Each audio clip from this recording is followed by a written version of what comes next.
All right, everyone, welcome to today's team training call. We have super special guest, Easton Padden with us. This call's gonna be a little different because I have asked Easton to come on it with me. And he said he would like me on his call. So then we kind of just merge the calls and we're just gonna do it together here. So I'm sure everyone's watched training from Easton and stuff like that too. But if you could just start off, Easton, just kind of talk about like your start with FL and what your first maybe couple weeks look like and your progress throughout it. Yeah, absolutely. That's like one of my favorite things to talk about because everybody goes through their own version of struggle, and it's typically right when they start, because everyone's got a different background and sometimes they have no customer service experience or sales experience. So they're like really nervous and not knowing how to speak to people. And so you put a ton of unnecessary pressure on yourself and you start behaving really weird in front of people that actually want your help. So I was no exception at all. And like almost everybody that starts here, I was like homeless broke when I was coming on. So over 100 grand in student debt. I was barely breaking even at my corporate job before this. So I was just like kind of in life pretty under. So I needed to figure out on a leads-based company how I was going to come up with money to actually buy leads and give myself a shot. So I didn't have good credit really either. It's very average. So the max that I could get on a credit card was like between 4,500 and $5,000. So I ordered 3 of them. I figured that would give me more than enough. I also thought that this was really easy because I was like, oh, leads based means that you book appointments and everybody purchases and I'm going to make millions of dollars and it's going to be awesome. And that was obviously a huge wake up call getting started when I only dialed like 20 leads and nobody answered. And I immediately called my manager. I was like, hey, I dialed the 20 leads and nobody said I could come over. So like, what do I do? And he was like, well, you dialed for 30, 40 minutes. So I would just keep dialing the rest of them probably would be a good idea. So I was like, okay, so I guess you just dial a lot. I also did no research and didn't really ask anybody in the entire company, like what happens here or like how the company works or how it's structured. So I came in blind, completely blind. Other than I knew that you had to buy leads. I didn't know that till 24 hours before my first day. So I was like, oh, I need to get some leads. And so the guy that was kind of helping me get up and rolling sent me leads from 5 years ago that our one and only Silvana, she works here in the Denver office with us. I booked 9 appointments on like, I think 85 or 90 of her leads from the 5 years prior. And the 5 apartments, trailers, houses that I got into, she'd already written all of them. So I called, I was like, hey, whoever the Silvana lady is has already seen all these people. He's like, I know those are from 5 years ago and don't do anything with those policies, please, because she works here. I was like, oh, okay. So got killed on the phone, got my 9 appointments for my one day and went out and got absolutely wrecked in the field. Very first appointment, I didn't bring a suitability sheet with me. I went in, I asked the guy's name and got his age. And then I called and said, hey, 66 smoker, what do I do? And that was my very first appointment. And he was like, dude, you got to ask him all the sheet questions. And I was like, well, what sheet questions? Like, I didn't have that with me either. I had an iPad that I just walked into the home with, and I was ready to just get paid an obnoxious amount of money. So wildly unprepared, no expectations, just because I didn't do any digging at all. I hadn't listened to a phone training or an in-home training. I did no prep. So I just went in, human tornadoed it. And I basically went upside down in the business for 2.5 months where I thought I was going to go out. All my credit cards were getting maxed. They were turned off at fuel stations, grocery stores. I didn't tell Lindsay that I was almost making us homeless because I didn't want her to panic. And I'd already told every single one of my friends that I was going to go out and, serve over 400 families. And my life was going to be like this crazy lifestyle because I was about to make all this money. And I'd already told everybody that. And I couldn't obviously just like let my wife in on the secret that I was going under $15,000 in credit card debt because she would have panicked. So every single day when I would come home after getting murdered in the field, I would tell her it was a pretty good day. I got a couple of sits and I'm getting a little bit better. And that's exactly how I treated my first 2.5 months while being in a literal sheer panic. And that's what when I was talking to conference about it, that was like literally what happened to me. I would come home, pretend like it was all good and go up into like our guest room and then like take a shower and just like cry in pure panic. Like I didn't know what I was going to do, how I was going to like keep us neutral. So that was like a very difficult mental time for me, coming from my corporate job where I was like having some decent success, but I just wasn't getting paid anything there either. So lots of up and down roller coaster emotions for me my first 2.5 months. And it came down to a couple of core conversations that I had with Mark Mead, John Wetmore, Zach, Andrew Taylor. Andrew just straight up, when I called him to ask how to not have commission breath, he told me if I couldn't learn how to care about people and I was going to stay in this industry selfishly, I needed to quit and get a job. So I literally was about to fly to Vegas and do massive physical harm to Andrew shortly after that, because I was so mad at him for like telling me to basically grow up and stop thinking just about myself. And obviously me and Andrew have buried the hatchet now, and I'm appreciative for that conversation because it was a real wake-up call for me. Like, I was working 90 hours a week every single day. I would dial Monday for Tuesday, Wednesday, dial Thursday for Friday, Saturday, Sunday. I would door knock for 10, 12 hours till the sun went down. Whether it was apartments, I would show up at people's apartments to try to get into a lead. And then I would door knock all the doors in the apartment complex, just hoping someone would let me in. Like, I was beyond desperate to try to get paid something, and I was so desperate when I'd make a sale and it would fall off. Talk about, an emotional roller coaster, getting a couple of 600 AP, type chargeback stuff. Like, I already wasn't getting paid anything as it was, and I was freaking out. So I had to dig pretty deep and figure out, like, why do I even want to do this? Is it something that I'm capable of doing? Like, do I actually believe in myself, or am I pretending to? And then I started implementing the advice that I was getting from gapping my schedule an hour and 15 minutes per appointment to make sure I had time to go in there, ask some questions, and it finally, it just kind of all came together. And that 24-hour rule, the reason I talk about it all the time is whenever you want to quit more than anything in the world, if you can just hang tight for 24 hours, if I had quit 9 weeks and 6 days into this thing, I wouldn't have gone out and helped 8 families that following day and 15 families that week, cleared my credit cards, and been able to try again. So, I was one 24-hour window from quitting, where I truly thought I wasn't going to make it, to having a 24-hour window of time that literally changed my life, built a little confidence, and, just reassured that, dude, I can do this if I go in there for the right reasons and actually care about people. So that was my first little stretch there, but everybody gets a little bit stressed and it can be financially tight sometimes. And I was no exception to that rule. Hopefully nobody ever has to go through it quite as severely bad where I was that far under, because I was just running like a maniac, spending $2,400 a week without a plan. Hopefully we have more structure in place now as a company where everybody is way more prepared, and at least you have some expectations. So that's like my biggest hope, is like, you're not by yourself if you're struggling. Like, join the club. Everybody goes through that. And I think that I want to share that with people in hopes that, like, knowing that you're not alone and that you can get through it as long as you're doing the right things from a training and application standpoint of like implementing, instead of that's exactly what I did. Like, if you would have done that, Kiefer, you would have probably helped 40 families last week, and you certainly did not do that. So that was kind of my first 2.5 months of the company. That's awesome. That's insane. I feel like a lot of agents, like, I don't know what it is that, like, it's just, I think it's like your nature or whatever. Like, I don't know how you do that. Cause a lot of people, a lot of people get into a chargeback hole, or they just don't want to, they stop buying leads because they don't know what to do. But they're not like, they're just making excuses. Like, you have all those leads. Like you said, you went out and door knocked like one apartment building, right? Like, and I feel like people don't like think that way. Like, it's not common for people to think that way. So that's super cool that you like have that in you. But so starting off, you said what kind of leads did you end up doing when you first started? Was all like old stuff? So it was, yeah. So I had this batch of 5-year-old leads that I did for my first dial day. And then after that, I started spending, $1,000 to $1,200 per dial day. And this was pre-CRM lead flow era, where we had Facebook final expense only.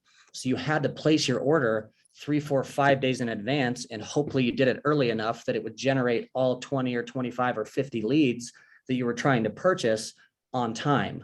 So again, the big risk is if I'm 24 hours late on my order, I probably don't have my leads for dial day. So the CRM stuff is obviously, a game changer. I'm not trying to be rude, but when people start complaining about this lead or that lead, dude, our old leads, it was $25 a piece, and it was still an internet generated Facebook lead, and you had to wait 4 or 5 days for your order to come in.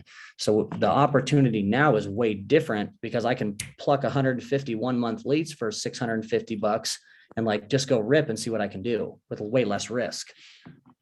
And like, why? So that's another thing too, is like, we always tell people to start off with like internet leads. Why do you think that that's a good place for people to start? Because a lot of people, I mean, they see people with doing this lead type and this lead type, and they don't have success one time, and they want to like switch their leads because they're like, oh, maybe this lead's better than this lead. They're not trying everything out like consistently. But why do you think that internet leads like are like the best way to start when you're a new agent? I think because the risk is so low in comparison. Like if you're brand new and you're tight on money, which almost everyone is, you have one person that says no and it costs you $75, you're going to be extremely angry, which leads to emotion. And then your next person that answers is going to respond, and they're going to be able to feel that you're angry or upset or bothered. Somebody says no to me for $3 versus 75 a piece, it's way less annoying to me. So if I was new, like to me, I was already dialing 12 hours anyway. And if I could have spent 50% less money, I certainly would have done that. Yeah, for sure. Okay. And then you said that your schedule changed, like you changed your schedule when you first started and you were not having luck at the beginning. What was your change in schedule that you feel like allowed you to have more success? So I was trying to run like 12, 13 appointments a day, but I wanted them to be completed by like 5:30 so I could get home. And I told that to Mark Mead. And you can imagine how that went when I was explaining to Mark how I'm working unbelievably hard and really trying my best, but I'm home at 6. And he was like, dude, you're setting every appointment on the hour and double booking some of these appointments. And I'm starting to get like, oh my God, I hate being late for stuff. So now I'm late and running behind, and I'm in a situation where they actually want my help, and I'm trying to get out of there in 11 minutes. So I'm at prices in 5. Like no one is ever going to let you help them because they can tell that you don't care. So if I do an 8, a 9:15, a 10:30, and 11:45, I give myself an hour and 15 minutes, and then I build in, I'll be there between, 9:15, 9:45, or 10. Just give me some flexibility. All of a sudden, I'm already telling them I'll probably be late, and it gives me a chance to actually take enough time to understand why I'm in there, what they're looking for, what happens without it, so that I can like set some structure and give them a plan they qualify for, that covers their need. And then everybody gets to win. So that schedule change was just gapping an hour and 15 minutes per appointment slot to give myself a little more time to do my job. Okay, so it wasn't anything crazy besides just changing times. That's it. That was literally it. And I ran less appointments, which sounds weird, but I was doing, 44 appointments. And so I changed to like 36. And so I was running 9 solid appointments a day, which gives you more than enough chances to, win. And I wasn't trying to overbook my schedule just in case somebody no-showed me. I was just very solid appointments, 9 per day, 36 a week. You're going to have a really good chance at a success rate. And again, most of your group that's crushing it doesn't run 30 appointments. You guys run 36 to 40 plus. And that's what I try to tell everybody is I know that 30 appointments is technically full time, but if you're horrible and you're struggling, you can't book 9 appointments or 8 appointments for a day and say, I'm all good now. There's nothing else that you need from me. Like book 10, 11, 12 appointments and be willing to run till 8:30 p.m. at night. John Elsapeter, one of my buddies I grew up with when he started here, the dude runs appointments at 10:30 at night. Like that dude will do anything to win. So for me, I was like, well, that makes a ton of sense. I'll just, share that with everyone. And hopefully you guys don't have to run 6 a.m.s to 10:30, but like run a full schedule. Don't be so anxious to get home when you're broke. Like you can settle in a little bit and have a normal calendar back when the right time comes, but that's just not right now. Yeah, that's awesome. Okay. And so like with everything that you said, as far as you're starting, I talked to you a little bit about the other day, but as people like are like newly starting or they're wanting to hire new people and things like that and trying to grow their teams, based on everything that you started off and how you felt like you didn't, you said you were in the home and you didn't even know what you were doing in the home, or you dialed for like 45 minutes and you called and were like, no one's answering, like, am I done yet? Or like, you know what I mean? Like that stuff. How has your like approach changed now when you have new agents starting out? Like, how do you set them up for success, or how do you set them up to like know what this actually looks like and give proper expectation without like, you don't want to scare them away, but you also want them to have like right expectations about this? I 100% want to scare them away. It's probably the biggest difference. Like, okay. I don't want you to come here and think that you're going to be able to work part-time and help 500 families a year and live the dream life. I'm like, listen, this is, I think the majority of people can do this. I'm not going to say everybody, but I truly think that there's no specific skill set required other than some tenacity and work ethic, which I think everybody can dig up in themselves. So I would rather, at least whether they're part-time or full-time, that they know what this is going to look like as they're getting up and running. Like, dude, this is hard. And it's okay that it's hard, and you're going to be horrible when you start because you've never done this before. Now, if you have an outlier or an exception to that, I could not possibly be happier. But I do want them to know, like, this is my result because this is how much I worked. And I share what I just was talking about at the beginning of the call with a lot of new people to know, like, this was my experience when I started. And so if you're going through a rough time, you most likely will, and you just have to continue a little bit longer. And when you're about to call it, where you're like, maybe I can't do this. Like, why do you think you cannot do it? Like, what is Kiefer doing and Sam doing that's so much different than what I am doing that you're not having success? Like, what specifically do you think somebody else has that you don't? And if you just get them to explain to you what they think about other people, I tell everyone that I'm the Forrest Gump of FFL. Like, I'm just under that minimum IQ to get into high schools, but I will just keep running, and if you can adapt that kind of style when you're new, because it's going to take some reps to learn how to do, you will figure it out with repetitions as long as you don't quit and give up. But I need them to know that it's going to be difficult and challenging, and they've got to invest in themselves. $100 a week on leads is not going to do it. You've got to have some skin in the game. Nobody ever built an empire by spending $100. And that I can assure you is a fact. So that's the conversation that I have with them. I'm not trying to, technically scare them off, but I don't want them to come here and think that it's going to be hands behind the head on the couch, making this multi-million-dollar income because they've seen two people do it before. I don't want them to think that that's going to be their experience. So that expectation piece is massive for me. And also, so obviously I don't know, as you hire, and you might have people that say they want to do this part-time, like they want to, they have another job and they don't want to do this on the side or whatever. Is there different things that you say to those people as well? Like, because I have a lot of people that want to start, but they have a full-time job, and I'm like, it's hard to figure out your schedule when you have a full-time job or you work 9 to 5 trying to manage it around. Is there a certain, how do you talk to that person? Because you still want them to do it, but how do you work around that or help them through that? I just ask them what they're willing to give up for a small window of time until they figure out if this is something they can do full time. So like, if you're a 9 to 5 person and you're like, I'm willing to do Saturdays and Sundays, like, let's dial Thursday and Friday when you're done working and see how many appointments we can get for Saturday, Sunday. Like, let's leave Saturday open until 11:45 so that you can run a full half Saturday and still have that extra dial time Saturday morning to run a full Sunday. Like, I want them to have an actual shot at seeing if they can do it or not. 6 appointments a weekend for the next 9 months, you're not going to have any idea if this is something that you can do or if you even want to. Some people that crush it early, maybe you don't like it. And so that's no big deal if you truly don't like it, but I want to see if you can do it. And the requirement is, I just share Eric Schmidt's story all the time. He was working 70 hours a week. Part-time, he was helping 30 families a month. So if you want to do that, you have to be able to give up the stuff that Eric gave up when he was part-time transitioning, which is he dialed every night on lunches, every night when he was done working, every single weekend he worked for 90 days, to try to generate a result that he could justify to his wife that he could transition out of the car business that he'd been in for 20 years so that he could try to build something here, and sell enough to stay neutral in the meantime. So I just explain it to him like that. Like, what are you willing to give up? How bad do you want to do this? How bad do you want to get out of your situation? If you do want to get out, here's what it's going to look like for the next 3 months while you kind of, quote unquote, play with it or try your best or whatever that conversation is with them.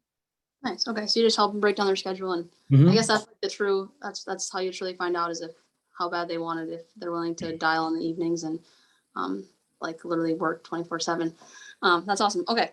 And then, so I also wanted to do a little bit, just because, I don't know what you started off selling when you first started actually getting going. But I feel like you're really good at, generating pretty big sales and, running a little bit. You said you run fewer appointments, but you're really good at in the home. And, I just wanted to see if you could kind of go through your in-home a little bit and the questions that you ask in the home, to kind of generate the sales that you have and the success. I feel like you're really good at closing, not running a ton of appointments, but closing pretty much everything. So if you could just run through your in-home a little bit and the questions that you're asking when you're in the home. So that is really funny that you would say the closing stuff, because historically, for my appointment counts and the amount of applications that I was taking, I was not a very good closer. But if I was in front of a good situation, I would take time with that person. I would never rush an appointment. So if I got into it, and all I ran my first almost full year was all final expense generated leads. Like I did that for almost 12 consecutive months, no waiver. And then that's when I started actually getting into a lead mix. So I was doing the 12-hour dial days, generating final expense leads from Facebook for right between 11 and 12 months when I was starting. And the internet and the final expense world, it's a pure repetition game because you literally have no clue what you're going to get into. Every house is so unique and different, and also very similar at the same time. Like, you're going to be typically working on a little bit more restricted of an income. They don't have a ton of wiggle room. So they need to know that they get to build their own plan. And that's a statement I say in every house, every time, no matter what. Like, my job is to basically go through, figure out why this is important to you, who's in charge without it, what your big bills are. Because if you smoke and you have TV and you buy all this weird stuff that's a non-necessity, with all due respect, that's not my problem. This has to be way higher on your necessity list because this is literally life or death. So when I'm introing myself into the house, there's like 4 bullet points structurally that I think everyone can do. And that's just introduce yourself with the state ID. Next step is figuring out why you're in the house. That should be about 8 to 10 minutes. I used to set this physical 10-minute timer on my phone, and I would not let myself actually sit the rest of the appointment until I spent 8 to 10 minutes uncovering why I was in there.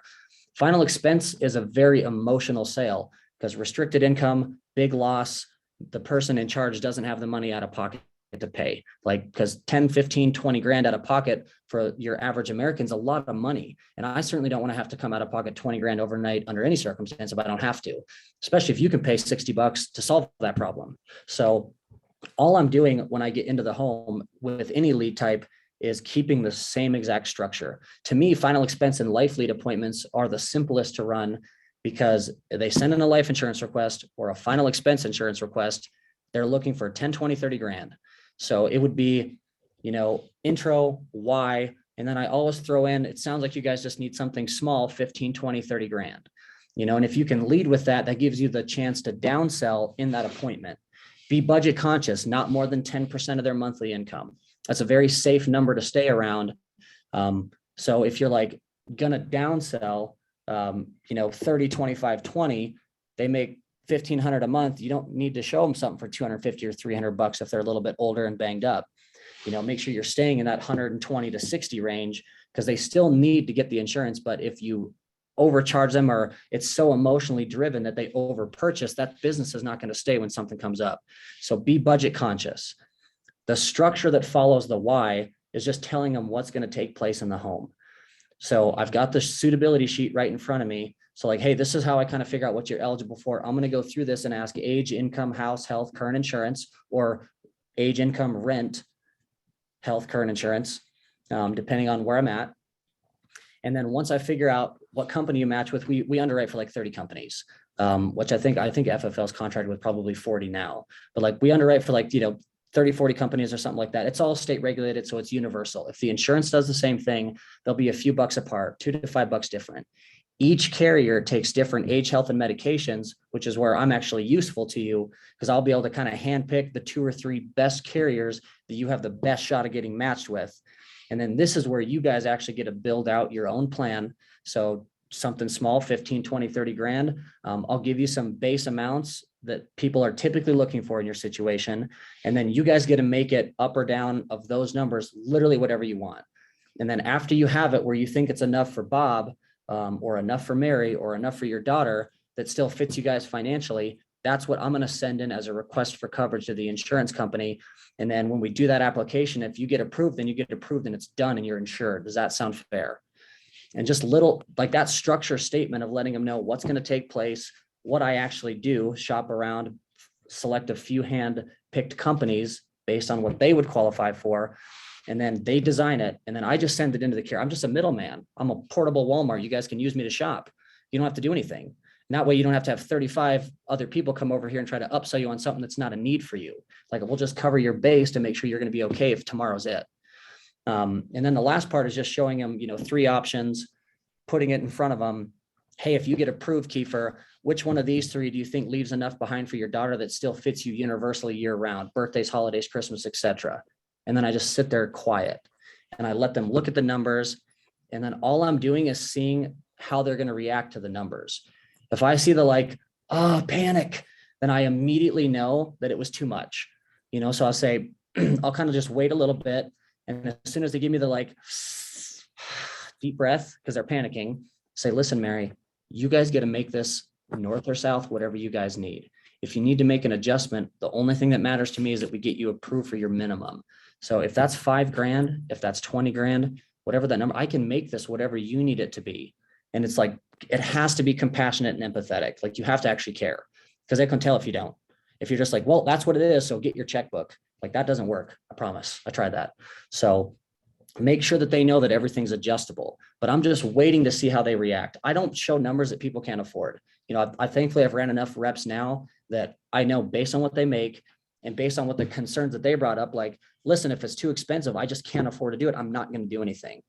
Don't worry. That's not a problem. The insurance carriers ask what your income is to make sure that you're not putting in for something out of your debt to income ratio. So they will decline it or kick you or say that you're adequately insured, even if you're uninsured, because it's too expensive for your budget. So you don't have to worry about that. That little statement also takes a big chunk of pressure off of them, that I'm never going to have them over apply for something that's going to hurt them long term.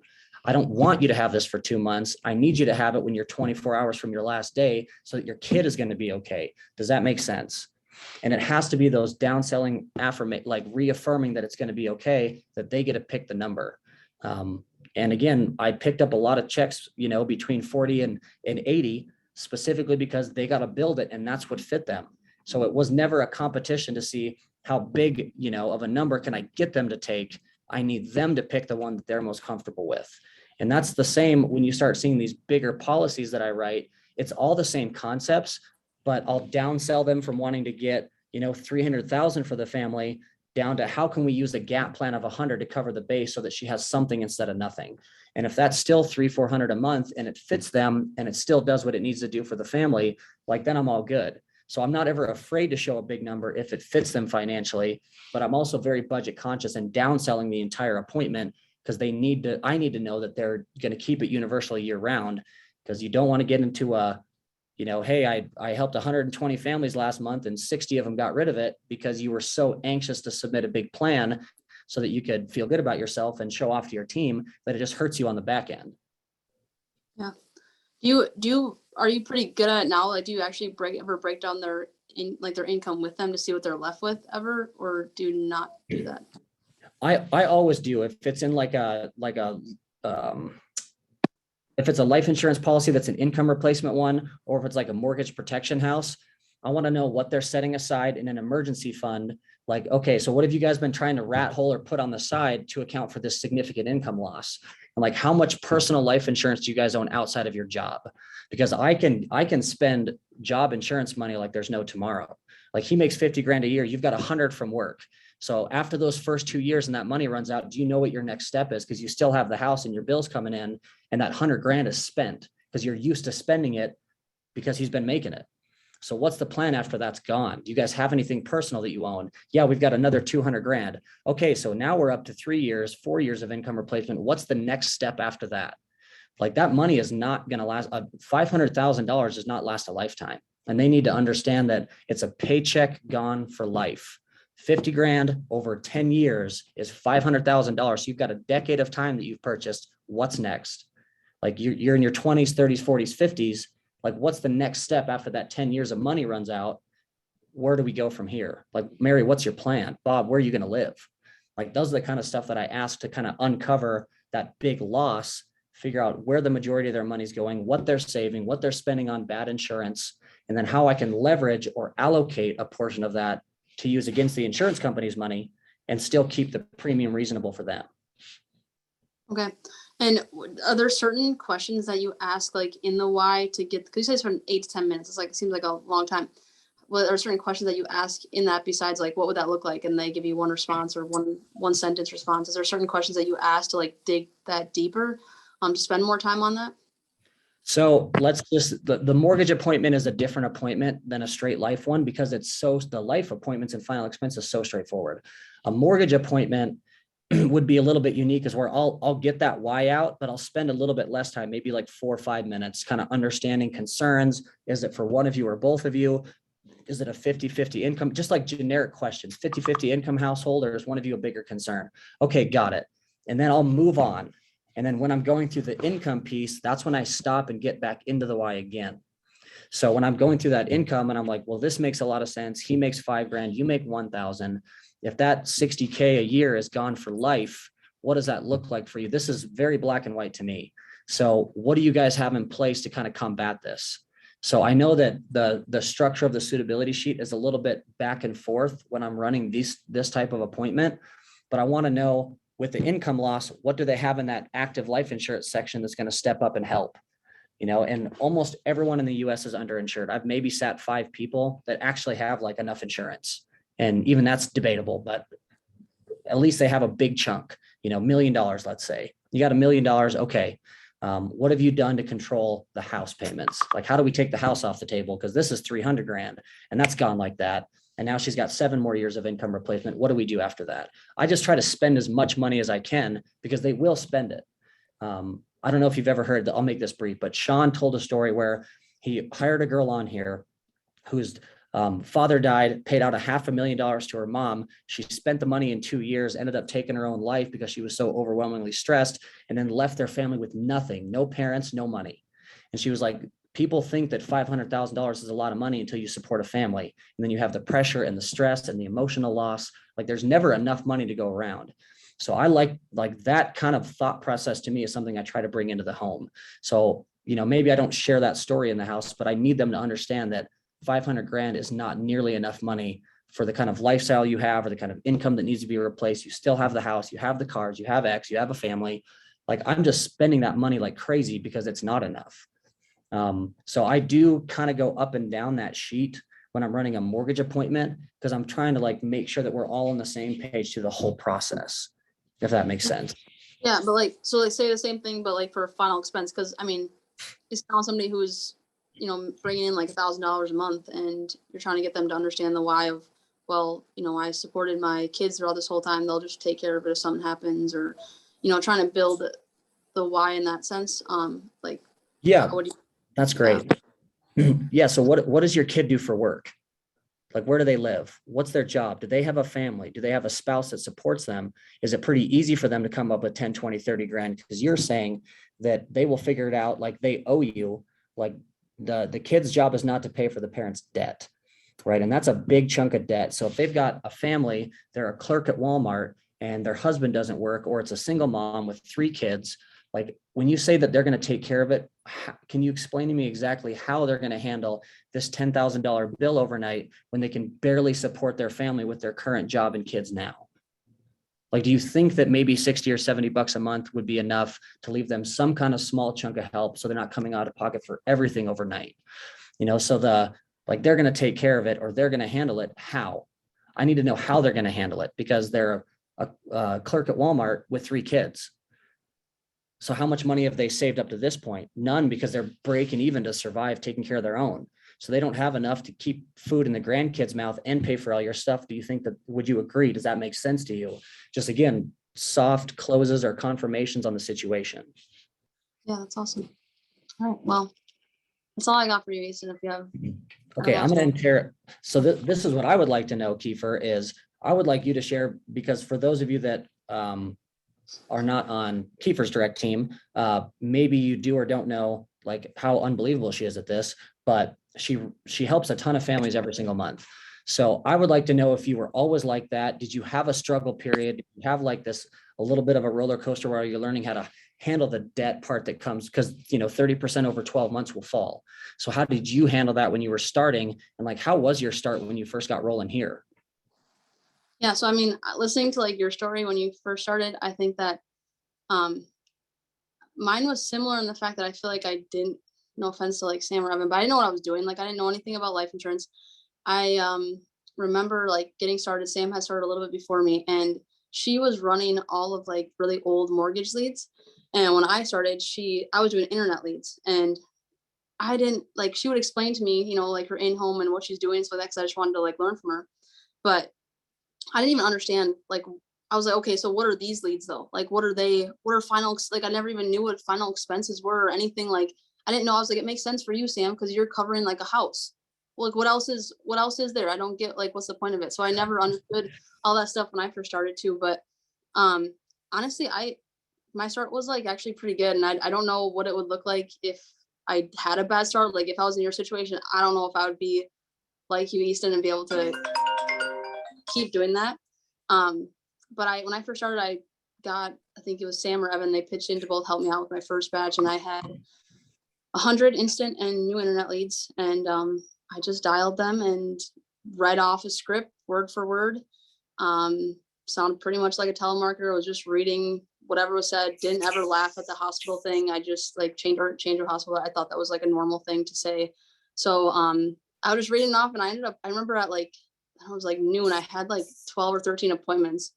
And Evan just got this office, and he was like, let's go to Target. Come on. Like, I gotta get stuff for the office. I was like, I'm not at 15. Like, I was like, I need to get to 15. That was just my goal. That's what everyone else was doing. So that's what I had to do. And so I actually ended up going to Target with him, but I came back. And so I booked a couple more appointments, and then he also gave me like a huge stack of old stuff. So I just started, it was like 6 o'clock at night. I started texting that stuff, and I ended up booking like 18 appointments my first day. And my first 2 days I did like helped 9 families. And then the next 2 days weren't as great, but I ended up, my first week, it was like 11 families I helped. So I didn't really have a bad start, I would say. But I think my like biggest battle would just be like the time and effort that I had to now give into this, like just like the emotional drain of it, I think. As far as just because I would drive an hour to get to an office, so I'd be there to dial at 8 o'clock, and then dialing internet and instant leads all day until like 7 o'clock. And it was the middle of winter. So you leave the office at like, 6, 7 o'clock, and you get home at like 8 o'clock. And all I wanted to do was just go to bed. And because I had to wake up and drive somewhere else, like 2 or 3 hours away, to have a whole day of appointments. And I think the thing for me was just like the tiring part was just like, I had like no shows. I had weeks of like straight no shows. I had like definitely like rough times like that. But I think the only thing that made me keep going is like everyone else was doing it, and everyone else was having success. And I didn't, like, coming from like a competitive background, I just didn't want to like ever quit. Like, I didn't want to stop doing it. And I mean, I always thought when I started, I had like $4,000 in my bank account. I thought that was really good. I like built that up for a long time. I thought that was super good. And what I was doing previously was I was a server and a bartender. So but I would also Instacart. So I would Instacart in the whole morning. And then from 8 o'clock all the way to like 4 or 5 o'clock before I started my shift serving. And I would do that all day. And my goal was always to make like $1,000 a week. So all I thought was like, okay, so say this doesn't go well, I'm just going to go back and work a week and make another $1,000. Like the buying leads part wasn't like a worry or a concern to me.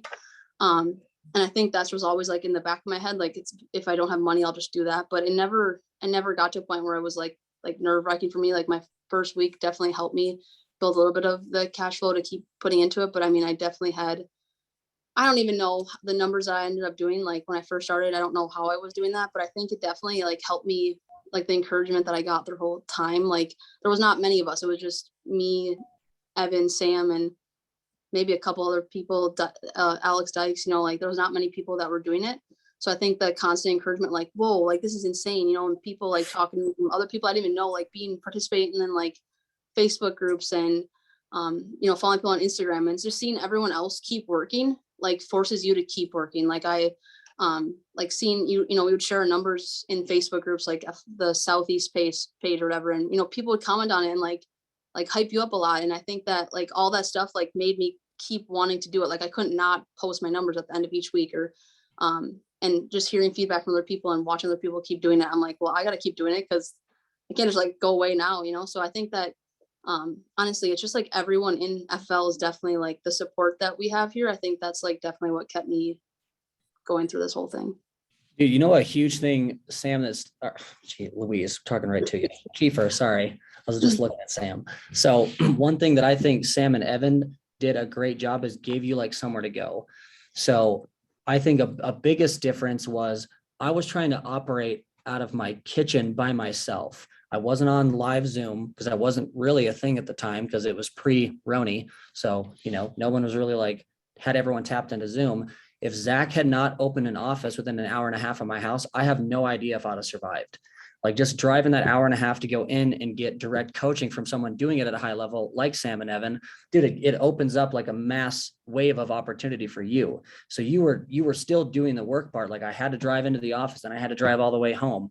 Like being able to get access to that and that kind of training and coaching so early is what I think made a humongous difference in your start versus like my start was bad because I was trying to operate by myself, just alone, trying to figure it out. Like, oh, I would listen to this training, forget everything immediately, not reach out.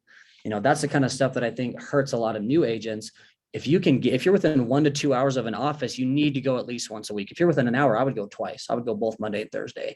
But if you're within 2 hours, you're like, that's a little far. I've got family at home. Like you need to go at least once a week, especially when you're new, so you can get into an environment where somebody's having success. Surround yourself with people that are successful, like Evan and Sam. They were already knocking it out of the park. So why not just attach yourselves to them? That's literally what I did with Zach. And then all of a sudden I start turning a corner and I'm confused on why I'm getting better. So I'm forcing him to teach me, just like you forced Evan and Sam to help you. Like that piece is crazy important. So I just wanted to make sure we did not miss that part. Like get on Zoom. If you're 5 hours away, you need to be on Zoom every time. And even having like a running buddy, like there's always somebody to compete with then too, or not like finding somebody who's doing better than you or helping more families or somebody that you like their style of stuff and just like copying and pasting that too. Like I always was just chasing after Evan. That's literally what I was doing.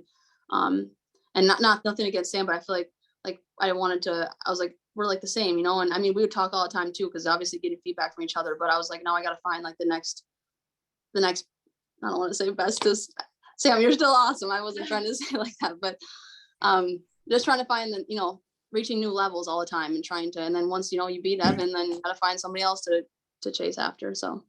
Well, Jake made it crystal clear that he was coming here to kill me. So there was no like, oh, hopefully I do okay. Like he was very clear, like, dude, I'm here to not only take you down, but literally destroy you in a very nice competitive way. But like, I'm here to win. So I love that competitive environment. I think it truly does help, as long as you don't do it in like a rude, weird, negative way, like that competitive stuff where you're kind of talking a little bit back and forth. I think it's really important, for you to find someone, hey, you're running full time, you guys are crushing it, you're dead, I'm coming after you. Like, I love that stuff. I think it keeps you motivated and it keeps you keeping that crazy work pace. Like me and Evan used to go at it trying to see who could run 50, 55 appointments a week together. Like we were seeing how heavy could we stack our calendars. And then we would just go at it, like text every single week. Like, how do you like that? Take that, a little competition here and there. I think that stuff is crazy good for groups. I love it. That's awesome. Yeah. Kiefer, let's do some Q&A stuff. I want people to have a chance to ask you some questions, or if they have anything for myself, I'm more than happy to answer whatever you guys have. Yeah. Hey, Keifer, this is Curtis. Hey, can you go back over like your first week starting out, your lead budgets, what type of leads you work, just to get up and going? I just chimed in. Yeah, it was just all instant and new internet leads. And I was either buying 100 leads or spending $1,000 every dial day. Yeah. Okay. Cool. I never didn't do that. So. Consistent investment in yourself week by week, crazy important.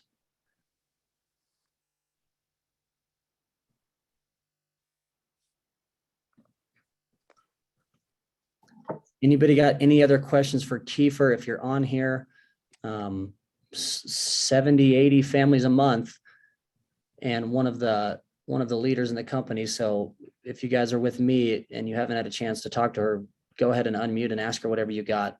If we covered everything, it's all good. You have no possible questions, but I was always trying to interrogate everybody that was, moving at a faster pace.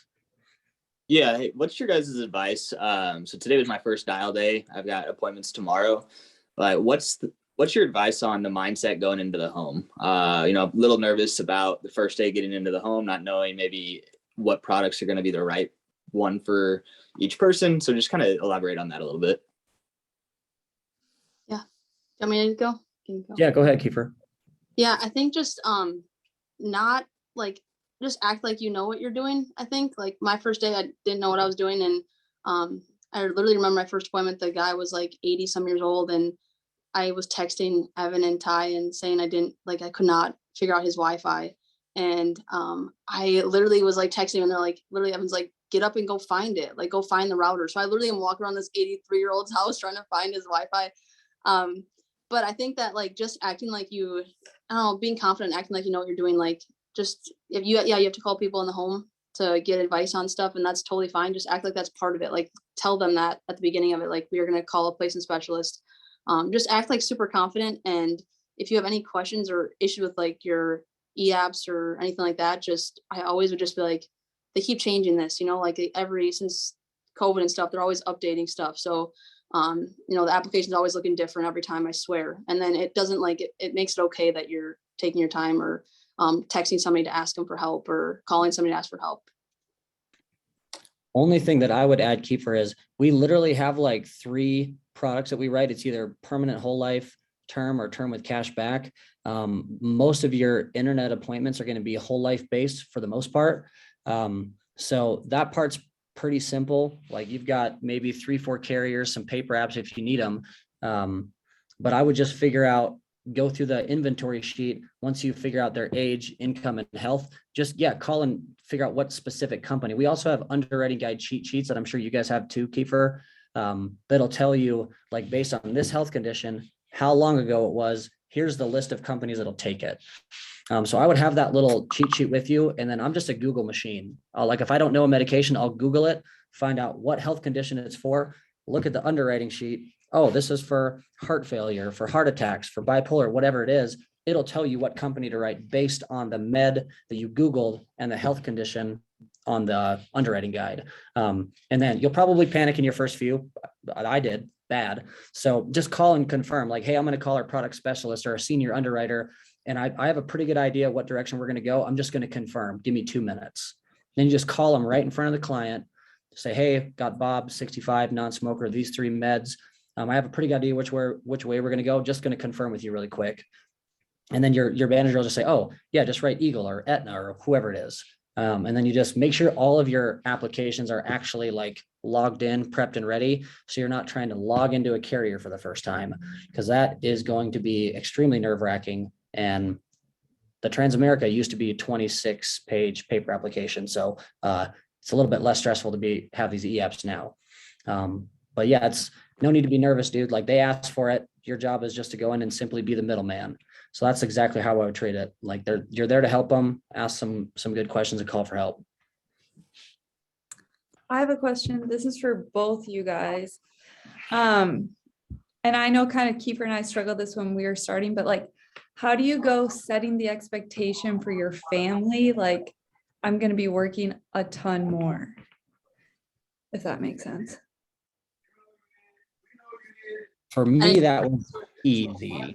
Sorry, Kiefer. I did a good job of that, so you can go ahead, Easton.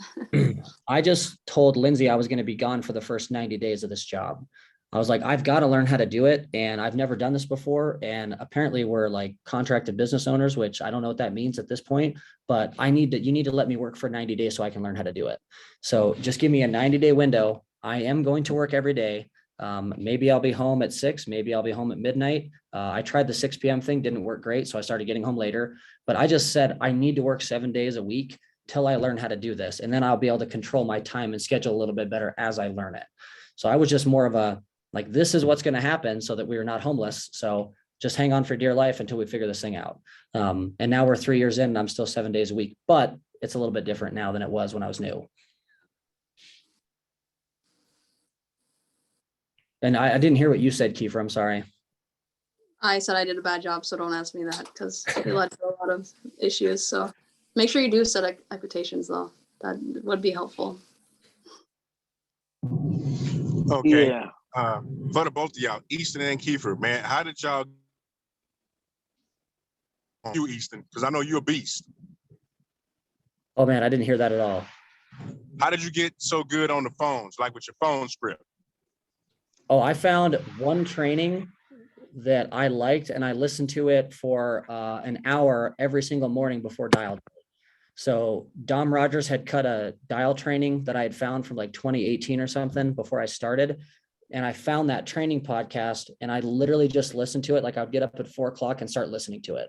And I would just listen to it over and over and over and over while I was getting ready in the morning, like I was prepping my leads. So by the time my first dial hit, I'd already had the script and the psychology running through my brain on repeat, because it's like a 22-minute training. So, I could get 3, 4, 5 times, I could get through it until it was beat so hard into my brain that the phones became second nature a lot faster than anything else. So just find a training or a trainer that you like, attach yourself to it, someone that speaks like you, or you like how they talk about the phones. And then it's just got to be pure crazy reps over and over and over and over. Yeah, that was kind of like a question that I had, Easton. I'm usually doing 1 to 3 months, and I just brought a big batch of instance, and I'm kind of finding it a little harder to work the script. You got any pointers? So Eugene, I would just make sure you're always on those live dials with Johnny, because between Johnny and Calvin, I don't know, Kiefer, who's the best at the internet portion in your group, but Johnny and Calvin are the best, like in the capital agency and in ours. So I would just pick their brain, listen to them, how they talk and dial the phones, and never not be on Zoom live dials, because they're ripping those things 12 hours a day. So I would just plug into them and then just listen to how they speak, how they adjust, how they overcome over and over and over again. There's some internet recordings on YouTube, assuming that they didn't remove them, where you can listen to somebody live dial internet leads. But I would just plug into that Zoom training and just kind of listen to Johnny or Calvin, whoever's booking a ton of the appointments on that lead type. I would just listen to that on repeat nonstop. All right, thanks, man. For both of you guys, mainly in regards to like lead flow. How has your lead flow kind of evolved, obviously, since you guys started to where you are now? Obviously, you guys can spend more on leads. So how did you kind of scale that up to where, what are you running now? How much are you spending? Stuff like that. So my lead flow, like I said, for my first about year was just final expense generated. And then I started getting into mortgage and internet leads, because like we didn't have internet leads when I first started. So I still run a mix of leads. I would say when I was running my heaviest schedule, like last year from March to December, I think I was home like 43 or 45 days. I did a travel weekend for 4 weekends a month, every single month for the last 9 months of the year. And that was primarily, I would have stuff locked out, and then I would buy internet leads when I get out there, so I could have, 10 to 12 easy appointments booked on direct mail. And then I would supplement that with whatever lead type was available in the CRM in that area to make sure I had my 20, 25, 30. So it's a lot of dials still, regardless, no matter what type of lead I have it, I'll get my 50 to 60% booked on the mail, and then I'll have to transition to the internet leads or the age leads or whatever's there. And so I always make sure that I have enough. And if I travel, I buy more leads than I would if I was local, because I don't want to take a flight, get a car, get a hotel, and then not have enough leads. Or like at 2 p.m., I'm like, man, I'm panicking. Somebody bought the leads in the area. Now I've got to buy them in the county over, which is 2 hours. So just make sure you're prepped before all of your dial days. If you're not traveling, I would look at final expense direct mail. It's the most available mailer that we have in the company. You'll book 40 to 50% of them. So if you get 20, 30, 40 a week, you'll always have about half of that booked or so. So that's kind of like where I would start with a mail mix, because they're 35 to 40 instead of 75. And then you can still spend a little less time on the phone because it's a piece of mail. Obviously people remember filling stuff out by hand and sending it in. So that's what I would do for a mix. If you're trying to get some internet and something else, I would do CRM and final expense mail, and then get into, mortgage mail. If you have to travel for it a little bit, it's all good. But I would have some kind of mix like that. Thank you. You got it. All right, I think we should wrap it up here so people can get back to dialing. But thank you so much, Easton, for being on the call. It's Thank awesome. you. Yeah, you got it. More than happy to hop on. It's great to see you guys are just, that's why I have you in my phone as the hammer, because you're a freight train. So more than happy to get on. Thanks for sharing your story with our team too. I know there's a bunch of them on here. So I'm sure I'll catch up with you guys again soon. It was good to be on. Yeah, thank you.